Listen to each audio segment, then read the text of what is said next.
C সেকশনের পরদিন তখন আমি ঠান্ডায় রীতিমতো কাঁপছি। একে মাঘ মাস, তারপর ভীষণ জ্বর এসেছে। আয়া আমার বাচ্চার কাঁথা কাপড়গুলো কাচতে গেছে, তাই আমি চারিদিকে ঘাড় ঘুরিয়ে আমার শাশুড়ি মাকে খুঁজে চলেছি। আরও একটা কম্বল চাপা না দিলে মনে হচ্ছে আমি হার্টফেল করে ফেলবো। তেষ্টায় গলা শুকিয়ে একেবারে কাঠ। আমি আস্তে আস্তে মা মা বলে ডাকতে লাগলাম, কিন্তু কোথায় তিনি? কোথাও তার চিহ্ন মাত্র দেখলাম না।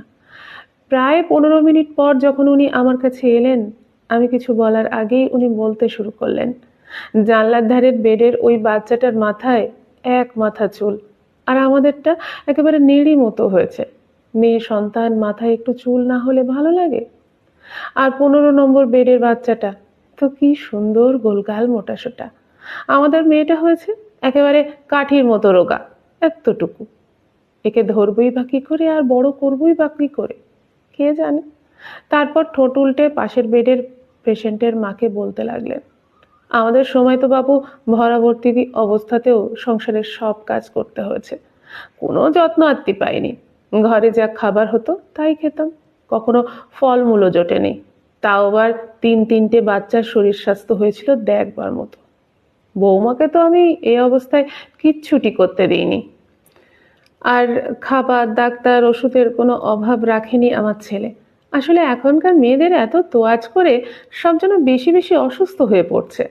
কথাগুলো শুনে আমি সি সেকশনের ব্যথা যন্ত্রণা সব ভুলে গেলাম।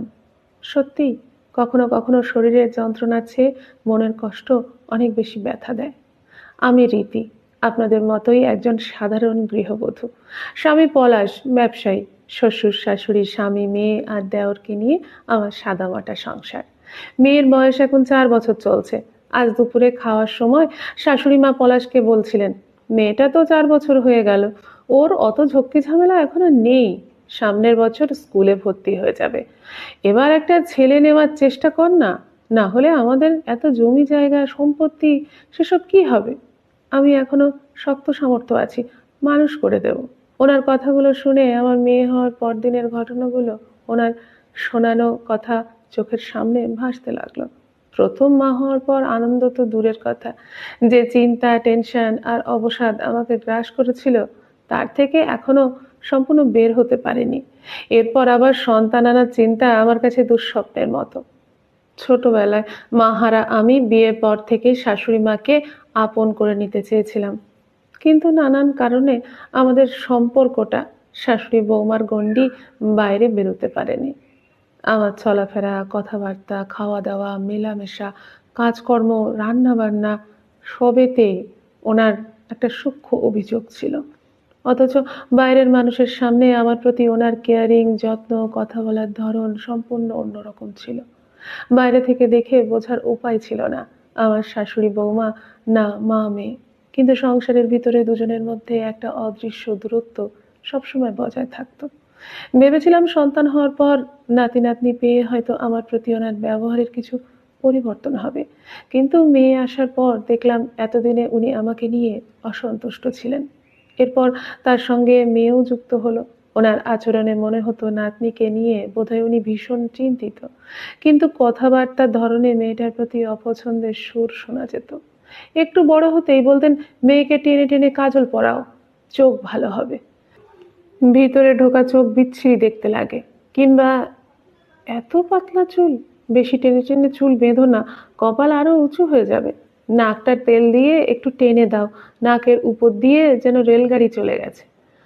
দাঁত ওঠার সময় যখন মেয়েটার ভীষণ পেট খারাপ করলো, উনি এক রাত জেগেই পরদিন সকালে এক মুখ বিরক্তি নিয়ে গজগজ করতে লাগলেন, যেমন মা তেমনি ছা, দুটোই হয়েছে পেট রোগা।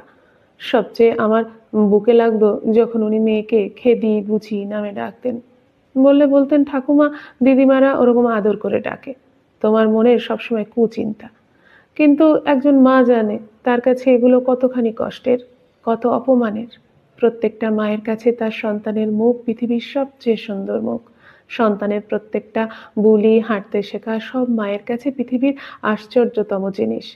সেখানে ঘরের মানুষ, কাছের মানুষরা এই ধরনের কথা বললে মায়ের অবসাদ আসা খুব স্বাভাবিক। সন্ধ্যায় আটা মাখতে মাখতে উনি আমার কাছে দ্বিতীয় সন্তান নেওয়ার কথা তুললেন। প্রথমে চুপ থাকলেও ওনার ক্রমাগত বলে যাওয়ার পর বাধ্য হয়েই বললাম, নাতনির শখ পূরণ হয়ে গেল, আবার একটা নাতি চাই। সবার আগে মায়ের যত্ন নিতে শিখুন, তবে সন্তান আশা করবেন। আপনারাই তো সবসময় বলেন গাছের যত্ন নিলে নাকি ফল ভালো হয়। একটা মেয়ের মা হওয়ার পর তার শরীরে, মনে, তার দৈনন্দিন রুটিনে যে বিরাট পরিবর্তন হয়, তার সঙ্গে একদিনে অ্যাডজাস্ট হয় না। সেই সময়টুকু তাকে যত্ন দিয়ে, কেয়ার দিয়ে, মনের জোর দিয়ে পাশে থাকতে হয়। তুলনা না করে সামর্থ্য অনুযায়ী তাকে সেরাটা দেওয়ার চেষ্টা করতে হয়। আমরা কি পাইনি আর সে কি পাচ্ছে, এই তুলনা মূল্যটা কি একটা সন্তান আসার সময় করাটা খুব জরুরি। তাহলে তো মা তাহলে তো মেয়েরা মা হতে ভয় পাবে। সন্তান আসার সময় করাটা জরুরি, তাহলে তো মেয়েরা মা হতে ভয় পাবে, এটাই স্বাভাবিক। আর তাছাড়া আমার মেয়ে একদিন তৈরি হয়ে 5টা ছেলের সমান হবে।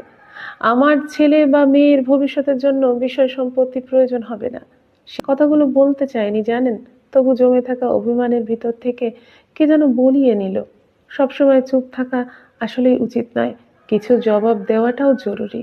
আসলে আমরা মেয়েরা তাদের এই সময়কার অবহেলা, সমালোচনা, খারাপ ব্যবহার, কটু কথা চিরকাল মনে রাখি। মেয়েরা সব মেনে নিতে পারে, শুধু মা হওয়ার সময় তার সঙ্গে ঘটে যাওয়া অন্যায় মেনে নিতে পারে না। কথায় আছে, কুপুত্র যদি বা হয়, কুমাতা কখনোই নয়। তাই সন্তান আসার পর থেকেই সন্তান বড় হওয়া পর্যন্ত কঠিনতম জার্নিটায় মায়ের পাশে থাকার চেষ্টা করুন। তাকে প্রায়োরিটি দিন, আগলে রাখুন। মাকে ভালো রাখুন, দেখবেন বাচ্চা অটোমেটিক্যালি সুন্দর আছে। মাকে বাদ দিয়ে কখনো সন্তানকে ভালোবাসা যায় না, কেননা মায়ের থেকে সে সন্তান এসেছে। নতুন মাকে তার ক্রুশিয়াল সময়ে ভালোবাসুন, দেখবেন আজীবন সে আপনার কাছের মানুষ হয়েই থেকে যাবে।